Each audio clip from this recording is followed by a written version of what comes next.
ਵਿੱਚ ਸਵਾਗਤ ਹੈ।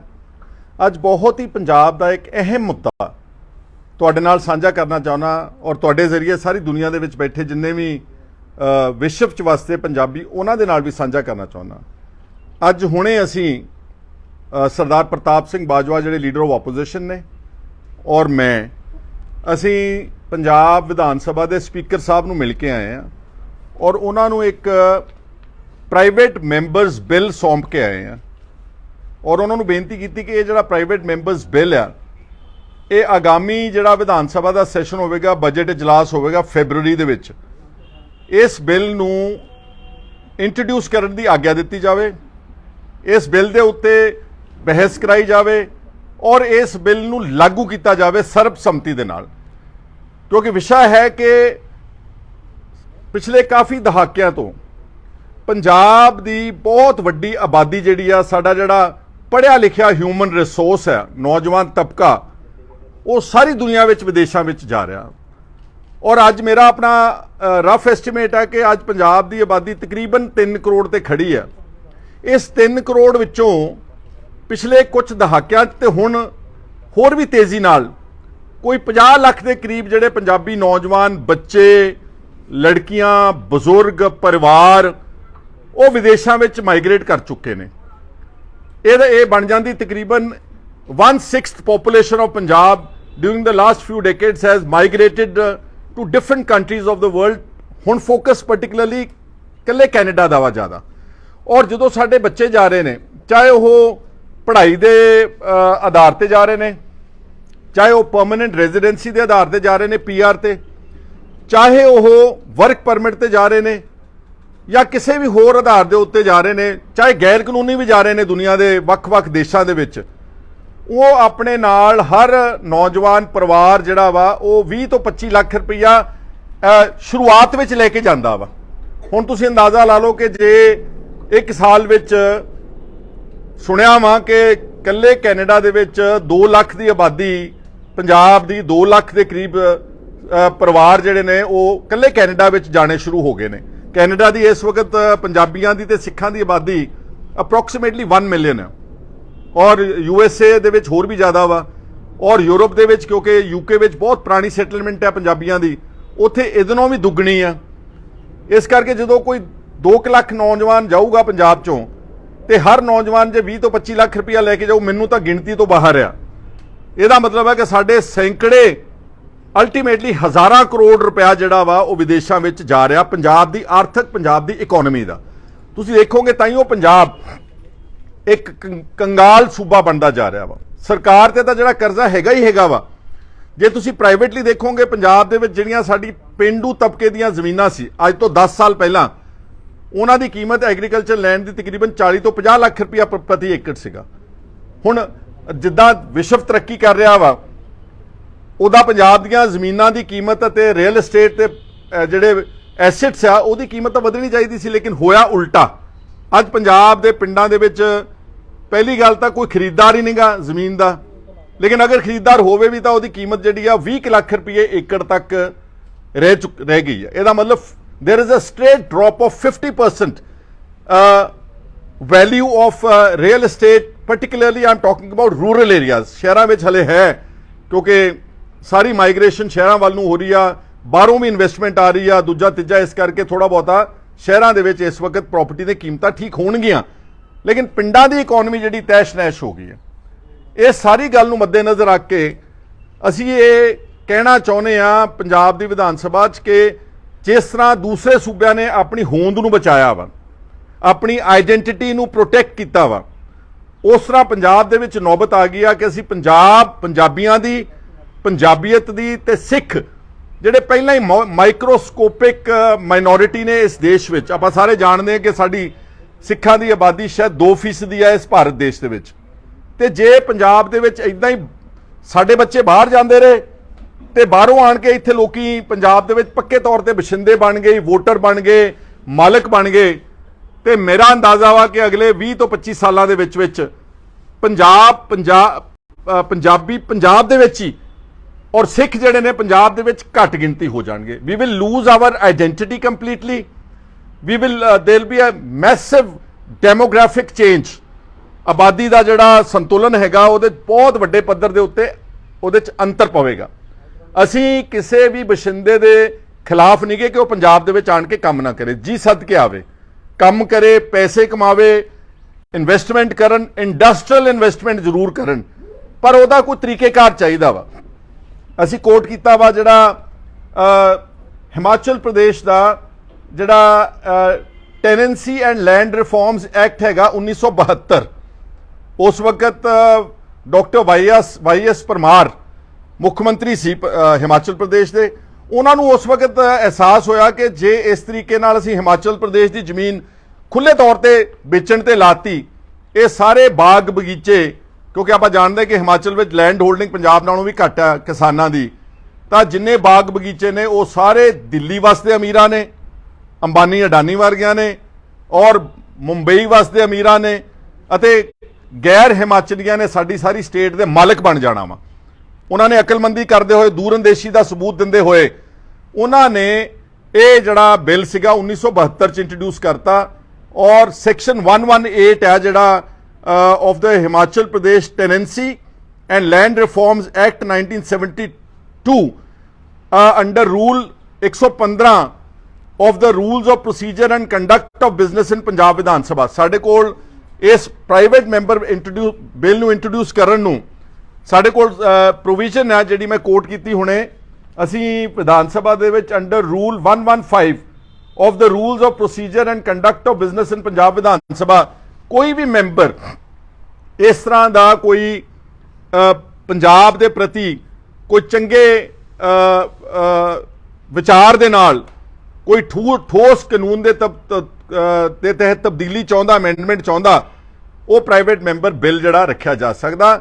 ਔਰ ਮੈਂ ਕਹਿ ਰਿਹਾ ਸੀਗਾ ਕਿ ਤੁਸੀਂ ਦੇਖੋਗੇ ਕਿ ਜਦੋਂ ਐਡੇ ਵੱਡੇ ਪੱਧਰ ਦੇ ਉੱਤੇ ਪੰਜਾਬ ਦੇ ਲੋਕ ਬਾਹਰ ਚਲੇ ਗਏ, ਸਾਡੀ ਜਿਹੜੀ ਕੰਟਰੀਬਿਊਸ਼ਨ ਹੈ ਟੁਵਰਡ ਸੈਂਟਰਲ ਸਰਵਿਸਿਜ਼, ਜਿੱਥੇ ਸਾਡੇ ਬੱਚੇ ਪੜ੍ਹ ਕੇ IAS ਬਣਦੇ ਨੇ, IPS ਬਣਦੇ ਨੇ, there is a sharp drop. Similarly ਸਾਡੇ ਜਿਹੜੇ ਬੱਚੇ ਆਰਮਡ ਫੋਰਸਿਸ ਵਿੱਚ ਜਾਂਦੇ ਨੇ, ਫੌਜਾਂ ਵਿੱਚ ਜਾਂਦੇ ਨੇ, ਜਿਹੜੀਆਂ ਹੋਰ ਪੈਰਾਮਿਲਟਰੀ ਫੋਰਸਿਸ ਆ, ਉਹਦੇ 'ਚ ਪੰਜਾਬ ਦੀ ਜਿਹੜੀ ਪਾਰਟਿਸਿਪੇਸ਼ਨ ਹੈਗੀ ਆ, ਪੰਜਾਬ ਦੀ ਜਿਹੜੀ ਉੱਥੇ ਜਿਹੜੀ ਸਾਡੀ ਕੰਟਰੀਬਿਊਸ਼ਨ ਹੈ, ਉਹ ਸਾਰੀ ਇਸ ਦੇਸ਼ ਦੇ ਵਿੱਚ ਬਿਲਕੁਲ ਨਾਮਾਤਰ ਹੁੰਦੀ ਜਾ ਰਹੀ ਹੈ, ਘਟਦੀ ਜਾ ਰਹੀ ਹੈ।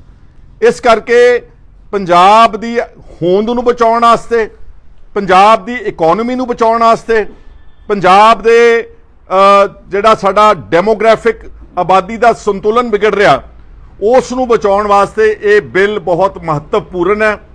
ਔਰ ਮੈਂ ਜਦੋਂ ਸਪੀਕਰ ਸਾਹਿਬ ਨਾਲ ਅਸੀਂ ਤੇ ਪ੍ਰਤਾਪ ਸਿੰਘ ਬਾਜਵਾ ਅਸੀਂ ਡਿਸਕਸ਼ਨ ਕੀਤੀ ਆ, ਉਹਨਾਂ ਨੇ ਸਾਡੇ ਨਾਲ ਸਹਿਮਤੀ ਜਤਾਈ ਹੈ ਕਿ ਬਹੁਤ ਮਹੱਤਵਪੂਰਨ ਮੁੱਦਾ ਵਾ, ਔਰ ਮੈਂ ਆਪਣੀ ਪਾਰਟੀ ਦੇ ਵਿੱਚ ਇਸ ਨੂੰ ਡਿਸਕਸ਼ਨ ਤੋਂ ਬਾਅਦ ਅਸੀਂ ਉਮੀਦ ਕਰਦੇ ਹਾਂ ਕਿ ਅਸੀਂ ਇਸ ਕਾਨੂੰਨ ਇਸ ਪ੍ਰਾਈਵੇਟ ਮੈਂਬਰ ਨੂੰ ਕਾਨੂੰਨ ਦੀ ਸ਼ਕਲ ਦੇਵਾਂਗੇ ਪੰਜਾਬ ਦੀ ਵਿਧਾਨ ਸਭਾ ਦੇ ਵਿੱਚ, ਕਿਉਂਕਿ ਇਹ ਕੋਈ ਕਿਸੇ ਇੱਕ ਵਿਅਕਤੀ ਵਿਸ਼ੇਸ਼ ਦਾ, ਇਹ ਕਿਸੇ ਪਾਰਟੀ ਵਿਸ਼ੇਸ਼ ਦਾ ਇਹ ਕੋਈ ਏਜੰਡਾ ਨਹੀਂਗਾ।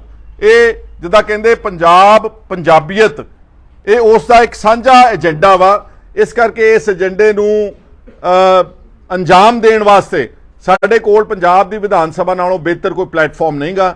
ਔਰ ਮੈਂ ਉਮੀਦ ਕਰਦਾ ਕਿ ਸਾਰੀਆਂ ਪਾਰਟੀਆਂ ਜਿਹੜੀਆਂ ਕਹਿੰਦੀਆਂ ਅਸੀਂ ਪੰਜਾਬ ਲਈ ਸੁਹਿਰਦ ਹਾਂ, ਅਸੀਂ ਪੰਜਾਬ ਦੇ ਹਿੱਤ ਵਿੱਚ ਖੜੇ ਹਾਂ, ਅਸੀਂ ਪੰਜਾਬ ਦੇ ਵਿੱਚ ਅਸੀਂ ਉਹਦੀ ਹੋਂਦ ਨੂੰ ਬਰਕਰਾਰ ਕਰਨ ਵਾਸਤੇ ਖੜੇ ਹਾਂ, ਚਾਹੇ ਉਹ ਕਾਂਗਰਸ ਹੈ, ਚਾਹੇ ਉਹ ਸ਼੍ਰੋਮਣੀ ਅਕਾਲੀ ਦਲ ਹੈ, ਚਾਹੇ ਉਹ ਆਮ ਆਦਮੀ ਪਾਰਟੀ ਹੈ, ਚਾਹੇ ਉਹ ਭਾਰਤੀ ਜਨਤਾ ਪਾਰਟੀ ਦਾ ਪੰਜਾਬ ਦਾ ਯੂਨਿਟ ਹੈ। ਮੈਂ ਉਮੀਦ ਇਹ ਕਰਦਾ ਵਾਂ ਕਿ ਇਸ ਬਿੱਲ ਨੂੰ ਸਾਰੇ ਅਨਕੰਡੀਸ਼ਨਲ ਔਰ ਯੂਨੈਨਿਮਸ ਸਪੋਰਟ ਦੇਣਗੇ ਤਾਂ ਕਿ ਛੇਤੀ ਤੋਂ ਛੇਤੀ ਜਿਹੜਾ ਕਾਨੂੰਨ ਬਣਾਇਆ ਜਾਵੇ। ਹੁਣ ਇਹਦੇ 'ਚ ਕਾਨੂੰਨ ਕੀ ਆ ਕਿ ਇਹ ਨਹੀਂ ਮੈਂ ਕਹਿ ਰਿਹਾ ਕਿ ਕੋਈ ਵੀ ਨਹੀਂ ਆਣ ਕੇ ਇੱਥੇ ਜ਼ਮੀਨ ਲੈ ਸਕਦਾ, ਬਿਲਕੁਲ ਲੈ ਸਕਦਾ।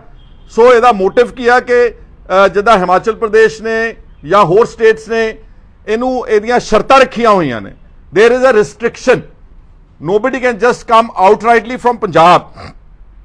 ਪੈਸੇ ਦਿੱਤੇ 20 ਲੱਖ ਰੁਪਇਆ, ਪਹਿਲਾਂ 1 ਏਕੜ ਦੇ ਮਾਲਕ ਬਣ ਗਏ, ਫਿਰ ਉੱਥੇ ਵੋਟਰ ਕਾਰਡ ਬਣਾਇਆ ਤੇ ਫਿਰ ਉੱਥੇ ਵੋਟਰ ਬਣ ਗਏ। ਅੱਜ ਪੰਜਾਬ ਦੀ ਅਸੈਂਬਲੀ ਵਿੱਚ ਮੈਂ ਕਿਸੇ ਦੇ ਖਿਲਾਫ ਨਹੀਂਗਾ, ਆਲਰੇਡੀ ਇੱਕ ਗੈਰ ਪੰਜਾਬੀ ਜਿਹੜਾ ਮੈਂਬਰ ਬਣ ਚੁੱਕਾ ਪੰਜਾਬ ਦੀ ਵਿਧਾਨ ਸਭਾ ਦੇ। ਬਹੁਤ ਸਾਰੇ ਕਾਉਂਸਲਰਸ, ਮੈਂ ਉਹਨਾਂ ਦੇ ਵੀ ਖਿਲਾਫ ਨਹੀਂਗਾ। ਲੈਟ ਮੀ ਟੈਲ ਯੂ, ਜਿਹੜੇ ਬੰਦੇ ਆ ਚੁੱਕੇ ਨੇ, ਵੋਟਰ ਬਣ ਚੁੱਕੇ ਨੇ, ਇੱਥੇ ਸੈਟਲ ਹੋ ਚੁੱਕੇ ਨੇ, ਉਹ ਤਾਂ ਆਲਰੇਡੀ ਪੰਜਾਬੀ ਬਣ ਚੁੱਕੇ ਨੇ, ਉਹ ਜੀ ਸੱਦ ਕੇ ਪੰਜਾਬ ਦੀ ਧਰਤੀ ਦੇ ਉੱਤੇ ਰਹਿਣਗੇ।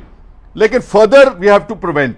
बहुत सारे लुधियाना आदि ਵੱਡੇ ਸ਼ਹਿਰਾਂ ਵਿੱਚ बहुत सारे गैर पंजाबी ਜਿਹੜੇ ਕਾਉਂਸਲਰ बन चुके हैं।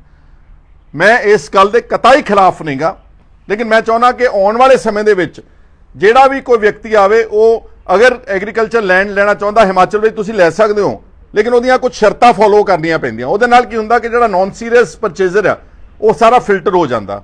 सिर्फ ਜਿਹੜਾ ਜੈਨੂਅਨ ਬਾਇਰ ਆ ਉਹ ਆਣ ਕੇ ਪੰਜਾਬ ਦੇ ਵਿੱਚ ਜ਼ਮੀਨ ਲੈ ਸਕੇ। और इस तरह इंडस्ट्री वास्ते कोई मनाही ना समझी जाए। Industrial investment is most welcome, but they again have to follow certain provisions of the rule of law which will be implemented in Punjab in the coming days. कुछ लोग कहेंगे जी हुण असीं विदेशों में जा रहे तो क्यों उत्थे क्यों नहीं कानून है। Let me tell you, Canada they which they have introduced law, Justin Trudeau even recently, कि कोई रैंडमली आण के उत्थे प्रॉपर्टी नहीं खरीद सकता। कैनेडा ने भी लॉ बनाया क्योंकि वो समझते हैं कि साडी भी जिहड़ा संतुलन है ओरिजिनल कैनेडियंस दा उन्हां दी आइडेंटिटी खतरे विच आ। इस करके इहदी अहमियत बहुत ज़्यादा वा।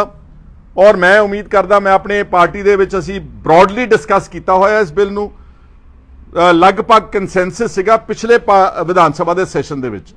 और मैं शुक्रगुजार हां प्रताप सिंह बाजवा दा जिहड़े मेरे नाल गए ने, उन्होंने भी इहनूं डिस्कशन दे वास्ते सहमति दित्ती आ। और मैं स्पीकर साहब का भी धन्नवाद करदा, उन्होंने भी ब्रॉडली ही हैज़ अग्रीड इन प्रिंसिपल कि this needs to be introduced. हुण इत्थे आण के सारियां पार्टियां का पता लग जाएगा जिहड़े कहिंदे ने असीं पंजाब दे मुदई आ। जे मुदई ने तो फिर दूसरियां सूबियां दी तर्ज ते सानूं ये कानून बनाउण दे विच वो सहाई होणगे। अगर वो मुदई नहीं गए, फर्जी मुदई ने, गलत सिर्फ प्रचार करते हैं, सिर्फ लोक दिखावा है, सिर्फ मूँह दिखावा है, तो फिर उन्हां दा जिहड़ा चेहरा बेनकाब होना भी पंजाब दे हित विच, पंजाब दे लोकां दी जानकारी वास्ते बहुत लाजमी है। सो मैं उम्मीद करदा वां कि तुसीं सारे जिहड़ा है इस बिल नूं ज़्यादा तो ज़्यादा अपने जरिए सारी दुनिया विच बैठे पंजाबियां तक पहुँचाओगे, एक पब्लिक ओपीनियन बिल्ड करोगे। आ मेरे कोल हिमाचल प्रदेश का एक्ट है जिहड़ा मैं गूगल ते रिसर्च करके इसनूं डाउनलोड किया, इसनूं पूरे नूं स्टडी किया है। तो राजस्थान दे विच भी है, तुसीं राजस्थान दे विच भी आउटराइटली जाके जमीन नहीं लै सकते। कोई पंजाब दा बशिंदा ना जम्मू कश्मीर च लै सकदा, ना हिमाचल प्रदेश विच लै सकदा, ना राजस्थान विच लै सकदा। शायद कुछ शर्तां गुजरात विच भी। तुहानूं पता वा कि गुजरात के कच्छ के इलाके विच अरसे तो बैठे पंजाबी जिन्हां ने उस जमीन नूं आबाद किया, उन्हां दी सारी जिहड़ी ओनरशिप टाइटल सीगा वो बीजेपी की गुजरात की सरकार ने अज तो 5-7 साल पहला रद्द कर दिता वा। और उन्होंने हाईकोर्ट को अप्रोच किया, हाईकोर्ट चो जित गए केस। ये बावजूद सरकार ने सुप्रीम कोर्ट में जाके एक SLP अपील पाई और उन्होंने मलकीयत जी आ वो दोबारा उसनों स्टे करवा दिता, उस पर रोक लगवा दी। अज कच्छ के इलाके में बैठे सैकड़े परिवार सिखां दे पंजाबियां दे उथों दे मालिक नहीं बन सकते। So that is the law and I hope that all political parties, all leaders cutting across party lines will support this act, will support this bill unanimously. सो मैं तुहाडा सारिਆਂ ਦਾ ਅੱਜ ਇਸ ਆਈਡੀਆ ਜਿਹੜਾ ਤੁਹਾਡੇ ਰਾਹੀਂ ਫਲੋਟ ਕੀਤਾ, ਮੈਂ ਪੰਜਾਬ ਦੇ ਸਾਰੇ ਵਸਿੰਦਿਆਂ ਨੂੰ ਅਪੀਲ ਕਰੂੰਗਾ ਕਿ ਤੁਸੀਂ ਵੀ ਇਸ ਨੂੰ ਪ੍ਰਚਾਰੋ, ਕੱਲੇ ਕੱਲੇ ਪੰਜਾਬੀ ਤੱਕ ਪਹੁੰਚਾਓ, ਤਾਂ ਕਿ ਸਾਡੇ ਜਿਹੜੇ ਆਗੂ ਨੇ MLAs ਉਹਨਾਂ ਤੇ ਪ੍ਰੈਸ਼ਰ ਬਿਲਡ ਹੋਵੇ ਕਿ ਉਹ ਵਿਧਾਨ ਸਭਾ ਵਿੱਚ ਆਣ ਕੇ ਕਹਿਣ ਕਿ ਹਾਂਜੀ ਇਹ ਜਿਹੜਾ ਕਾਨੂੰਨ ਹੈ ਉਹ ਜ਼ਰੂਰ ਬਣਨਾ ਚਾਹੀਦਾ।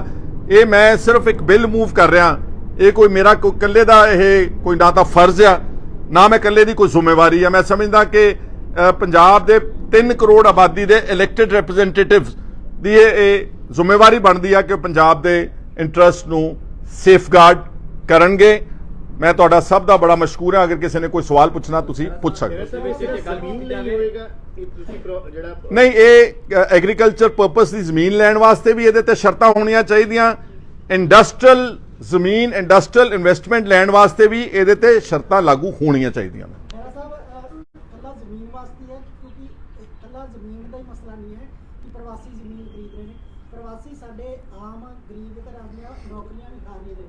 मोहाली दे विच बहुत सारी इहो जिहियां फैक्ट्रियां इंडस्ट्री है, एक भी पंजाबी बंदा नहीं हैगा। जे उत्थे औरतां भी ने तां ओह बाहर दियां ने।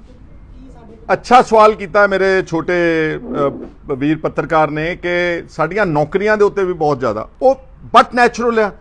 जो साडी वर्क फोर्स जिन्हों असीं पहलां पालिया वड्डा कीता, उन्होंने पढ़ाया लिखाया, उहदे ते स्टेट ने इन्वेस्टमेंट की, ਉਹ ਪਲਿਆ ਪੜਾਇਆ ਹਿਊਮਨ ਰਿਸੋਰਸ ਵਰਕਫੋਰਸ ਦੇਸ਼ਾਂ ਵਿਦੇਸ਼ਾਂ ਨੂੰ ਚਲ ਜਾਣ।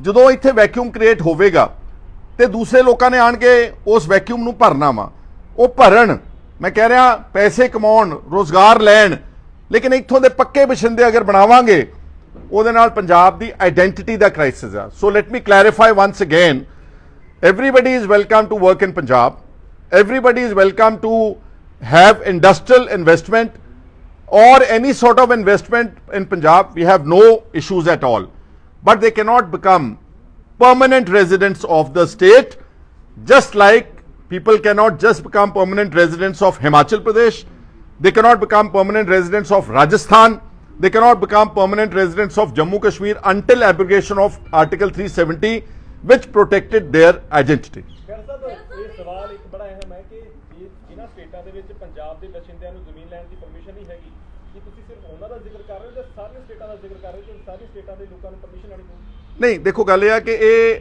ਵਿਧਾਨ ਸਭਾ ਇੱਕ ਆਟੋਨੋਮਸ ਬੋਡੀ ਆ। ਤੁਸੀਂ ਸਾਰੇ ਜਾਣਦੇ ਹੋ ਕਿ ਡੈਮੋਕ੍ਰੇਸੀ ਵਿੱਚ ਲੈਜਿਸਲੇਚਰ ਦਾ ਇੱਕ ਇੰਪੋਰਟੈਂਟ ਪਿਲਰ ਆ।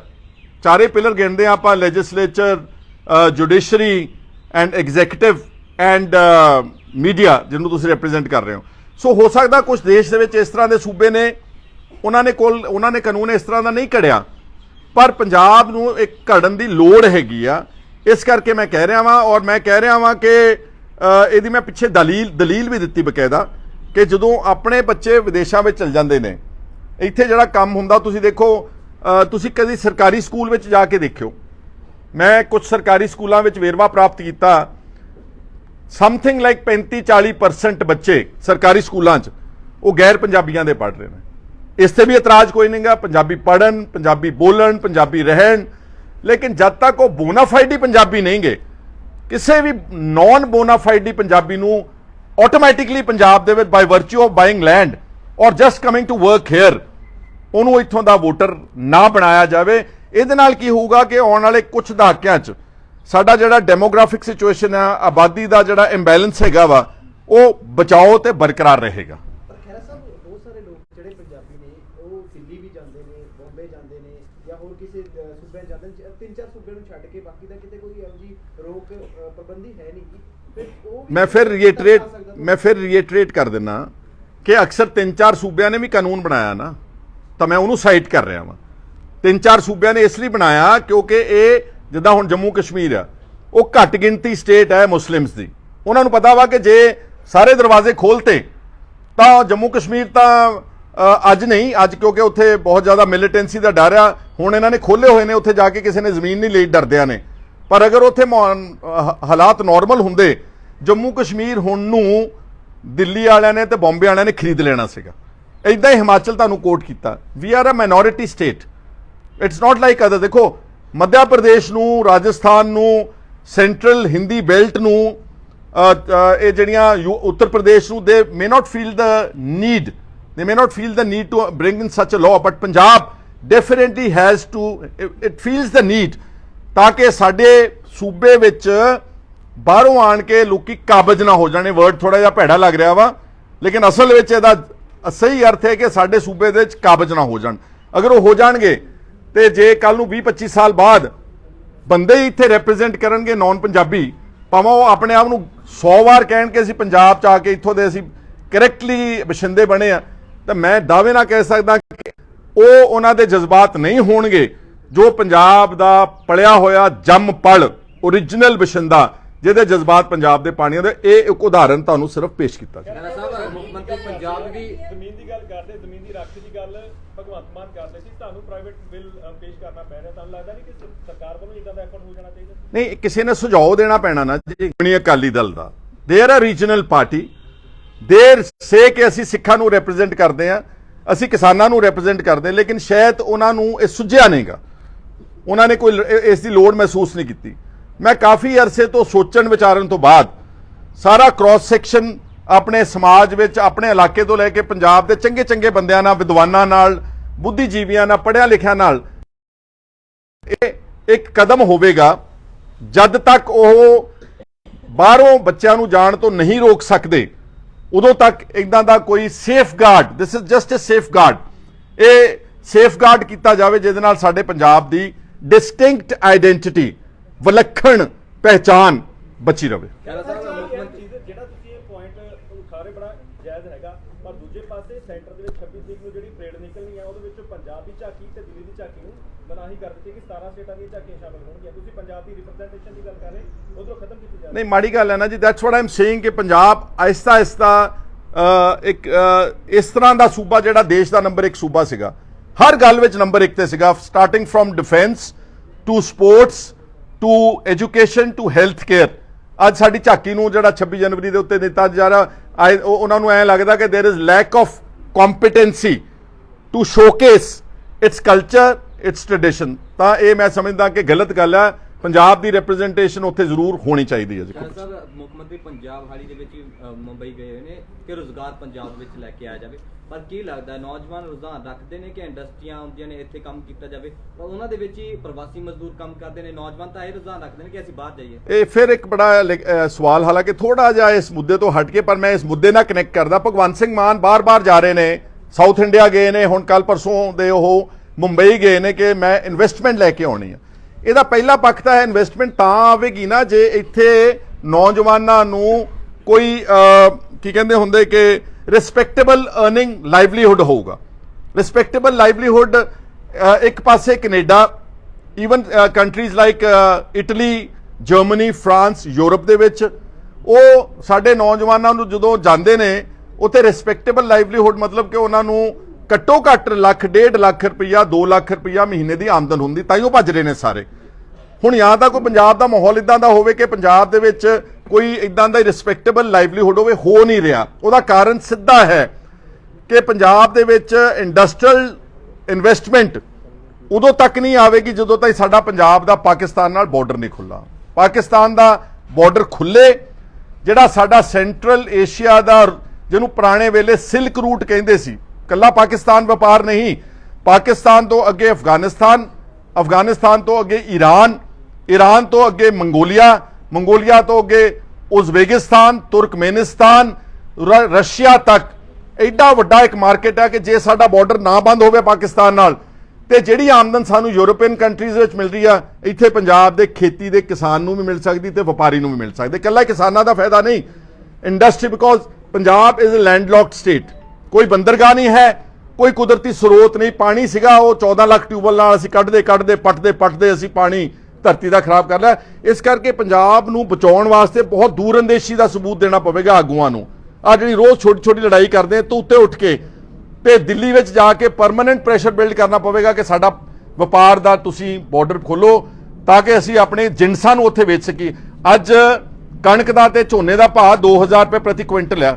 ਜੇ ਸਿਲਕ ਰੂਟ ਹੈ ਸੈਂਟਰਲ ਏਸ਼ੀਆ ਦਾ ਖੁੱਲਾ ਹੋਵੇ, ਮੈਂ ਦਾਅਵੇ ਨਾਲ ਕਹਿ ਸਕਦਾ 4 ਤੋਂ 5000 ਰੁਪਏ ਪ੍ਰਤੀ ਕੁਇੰਟਲ ਸਾਡੀ ਕਣਕ ਤੇ ਝੋਨਾ ਵਿਕੇਗਾ। ਐਡਾ ਵੱਡਾ ਅੰਤਰ ਹੈ ਤੇ ਆਪਣੇ ਆਪ ਹੀ ਸਵਾਮੀਨਾਥਨ ਕਮੇਟੀ ਰਿਪੋਰਟ ਲਾਗੂ ਹੋ ਜੂਗੀ, ਆਪਣੇ ਆਪ ਹੀ ਸਾਡੇ ਬੱਚਿਆਂ ਨੂੰ ਵਿਦੇਸ਼ਾਂ ਵਿੱਚ ਜਾਣ ਦੀ ਲੋੜ ਨਹੀਂ ਪਵੇਗੀ। ਪਰ ਜਦ ਤੱਕ ਇਹ ਨਹੀਂ ਹੁੰਦਾ ਉਦੋਂ ਤੱਕ ਅਸੀਂ ਇਹ ਮਾਈਗ੍ਰੇਸ਼ਨ ਨਹੀਂ ਰੋਕ ਸਕਦੇ। ਤੇ ਜੇ ਮਾਈਗ੍ਰੇਸ਼ਨ ਨਹੀਂ ਰੋਕ ਸਕਦੇ ਆਪਣੀ ਪਹਿਚਾਣ ਦੀ ਗੱਲ ਕਰ ਲਿਓ, ਪਹਿਚਾਣ ਬੋਲੀ ਵੀ ਹੁੰਦੀ ਪੰਜਾਬੀ ਮਾਮੂਲੀ। ਮੈਂ ਰਿਪੋਰਟਿੰਗ ਕਰਦੇ ਹੋਏ ਦੇਖਿਆ ਗਰਾਊਂਡ ਲੈਵਲ ਤੇ ਕਿ ਯੂਪੀ ਬਿਹਾਰ ਤੋਂ ਆਏ ਉਹਨਾਂ ਨੂੰ 10-15 ਸਾਲ ਹੋ ਗਏ ਪੰਜਾਬ 'ਚ, ਕਹਿੰਦੇ ਅਸੀਂ 15 ਸਾਲ ਤੋਂ ਉਹਨਾਂ ਨੇ ਜ਼ਮੀਨ ਨਹੀਂ ਲਈ ਪਰ ਕਿਰਾਏ ਤੇ ਹੈ ਨਾ, ਅੱਜ ਤੱਕ ਉਹਨਾਂ ਨੇ ਪੰਜਾਬੀ ਸਿੱਖੀ ਹੈ, ਸਗੋਂ ਸਾਨੂੰ ਹਿੰਦੀ ਬੋਲਣੀ ਪੈਂਦੀ ਹੈ ਉਹਨਾਂ ਦੇ ਨਾਲ। ਬਹੁਤ ਛੋਟੇ ਛੋਟੇ ਕੰਮ ਆ ਜਿੱਥੇ ਉਹ ਖੁੱਲੀ ਫਿਰਦੇ ਆ, ਸਾਨੂੰ ਉਹਦੇ ਨਾਲ ਗੱਲਬਾਤ ਕਰਨ ਦੇ ਲਈ, ਕੁਝ ਖਰੀਦਣ ਲਈ ਹਿੰਦੀ ਬੋਲਣੀ ਪੈਂਦੀ ਹੈ। ਉਹਨਾਂ ਦੇ ਬੱਚੇ ਵੀ ਪੜ੍ਹਦੇ ਆ ਸਕੂਲਾਂ ਦੇ ਵਿੱਚ। ਕੁਦਰਤੀ ਗੱਲ ਹੈ ਕਿ ਜਦੋਂ ਗੈਰ ਪੰਜਾਬੀਆਂ ਨੇ ਇੱਥੇ ਆਣ ਕੇ ਵਪਾਰ ਕਰਨਾ, ਸਾਂਭਣਾ, ਕੰਮ ਕਰਨਾ, ਉਹਨਾਂ ਨਾਲ ਤੁਸੀਂ ਉਹਨਾਂ ਦੀ ਭਾਸ਼ਾ ਵਿੱਚ ਹੀ ਗੱਲ ਕਰਨ ਦੀ ਕੋਸ਼ਿਸ਼ ਕਰਦੇ ਹੋ ਕਿਉਂਕਿ ਤੁਹਾਨੂੰ ਲੱਗਦਾ ਕਿ ਸ਼ਾਇਦ ਪੰਜਾਬੀ ਉਹ ਨਹੀਂ ਸਿੱਖ ਪਾ ਰਹੇ। ਔਰ ਇੰਨੇ ਸਾਲ ਰਹਿਣ ਤੋਂ ਬਾਅਦ ਵੀ ਕਈ ਕਰੈਕਟ ਡਾਇਲੈਕਟ ਵਿੱਚ ਪੰਜਾਬੀ ਵਿੱਚ ਨਹੀਂ ਬੋਲ ਪਾ ਰਹੇ ਕਿਉਂਕਿ ਉਹਨਾਂ ਦਾ ਇੰਟਰਸਟ ਨਹੀਂਗਾ। ਉਹਨਾਂ ਦਾ ਇੰਟਰਸਟ ਸਿਰਫ ਇੱਥੇ ਆਣ ਕੇ ਕਮਾਈ ਕਰਨ ਤੱਕ ਦੇ ਸਾਧਨਾਂ ਤੱਕ ਮਹਦੂਦ ਹੈਗਾ ਵਾ ਜੀ। ਇੰਡਸਟਰੀ ਦੀ ਗੱਲ ਕਰ ਰਹੇ ਸੀ ਮਾਨ ਸਾਹਿਬ, ਤੁਸੀਂ ਜਾ ਕੇ ਬਾਹਰ ਤਾਂ ਕਹਿ ਰਹੇ ਹੋ ਕਿ ਇੰਡਸਟਰੀਅਲ ਇਨਵੈਸਟਮੈਂਟ ਚੀਫ ਮਿਨਿਸਟਰ ਲੁਧਿਆਣੇ ਦੇ ਇੰਡਸਟਰੀਜ਼ ਜਾ ਕੇ ਉੱਥੇ ਕਹਿ ਰਹੇ ਨੇ ਕਿ ਪੰਜਾਬ ਦੇ ਵਿੱਚ ਮਾਹੌਲ ਠੀਕ ਨਹੀਂਗਾ ਤੇ ਸਾਨੂੰ ਇਨਵੈਸਟਮੈਂਟ ਇੱਥੇ ਕਰਨ ਦੀ। ਜਦ ਤੱਕ ਅਸੀਂ ਆਪਣੀ state the law and order ਨੂੰ ਔਰ ਆਪਣੀ ਜਿਹੜੀ ਹੋਂਦ ਹੈ ਇਸ ਨੂੰ ਬਚਾ ਨਹੀਂ ਸਕ ਰਹੇ। ਖਹਿਰਾ ਸਾਹਿਬ, ਇੱਕ ਹੈਲਥ ਸੈਕਟਰੀ ਨੂੰ ਲੈ ਕੇ ਤੁਸੀਂ ਕੱਲ ਇੱਕ ਟਵੀਟ ਵੀ ਕੀਤਾ ਸੀ ਜੋਈ ਸ਼ਰਮਾ ਨੂੰ ਕਿ on this particular bill, I'll only be grateful.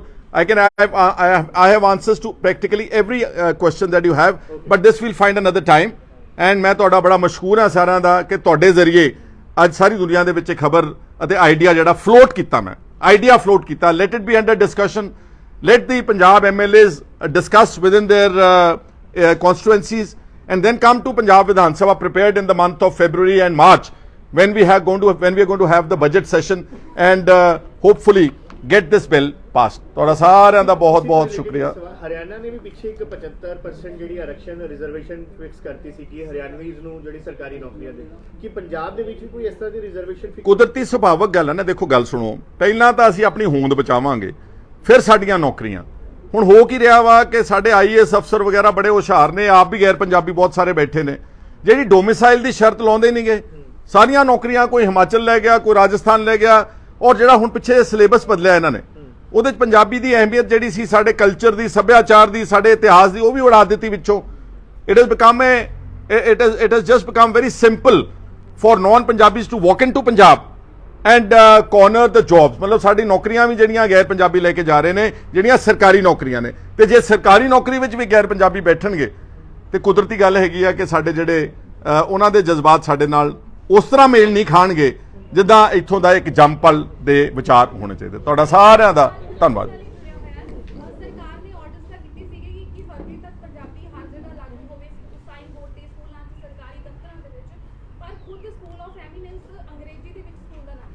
ਤੁਸੀਂ ਦੇਖੋਗੇ ਕਿ ਜਿੰਨੇ ਵੀ ਭਗਵੰਤ ਸਿੰਘ ਮਾਨ ਦੇ ਹੁਕਮ ਨਿਕਲ ਰਹੇ ਨੇ, ਚਾਹੇ ਉਹ ਚੇਅਰਮੈਨੀਆਂ ਉਹਨਾਂ ਨੇ ਅਨਾਉਂਸ ਕੀਤੀਆਂ, ਹੁਣੇ ਮੇਰੀ ਭੈਣ ਕਹਿ ਰਹੀ ਆ ਕਿ ਜਿਹੜਾ ਸਕੂਲ ਆਫ ਐਮੀਨੈਂਸ ਮੋਹਾਲੀ ਵਿੱਚ ਜਿਹੜਾ ਸਾਰਾ ਉਹਨਾਂ ਨੇ ਉਸ ਨੂੰ ਪ੍ਰਚਾਰਿਆ, ਉਹ ਸਾਰਾ ਅੰਗਰੇਜ਼ੀ 'ਚ ਪ੍ਰਚਾਰਿਆ ਵਾ।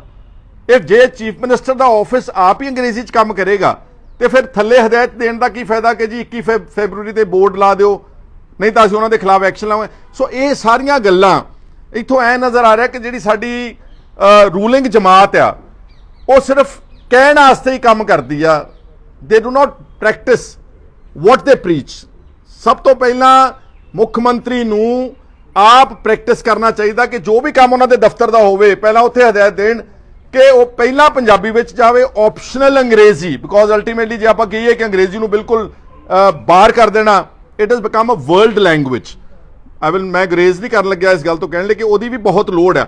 ਪ੍ਰਾਥਮਿਕਤਾ, ਇੰਪੋਰਟੈਂਸ, ਪ੍ਰਾਇੋਰਿਟੀ ਜਿਹੜੀ ਆ ਉਹ ਪੰਜਾਬੀ ਨੂੰ ਤਾਈਓ ਮਿਲੂਗੀ ਜੇ ਭਗਵੰਤ ਸਿੰਘ ਮਾਨ ਆਪਣੇ ਦਫ਼ਤਰ ਦਾ ਕੰਮ ਪੰਜਾਬੀ 'ਚ ਸਹੀ ਮਾਇਨਿਆਂ ਵਿੱਚ ਸ਼ੁਰੂ ਕਰਨਗੇ, ਲਾਗੂ ਕਰਨਗੇ।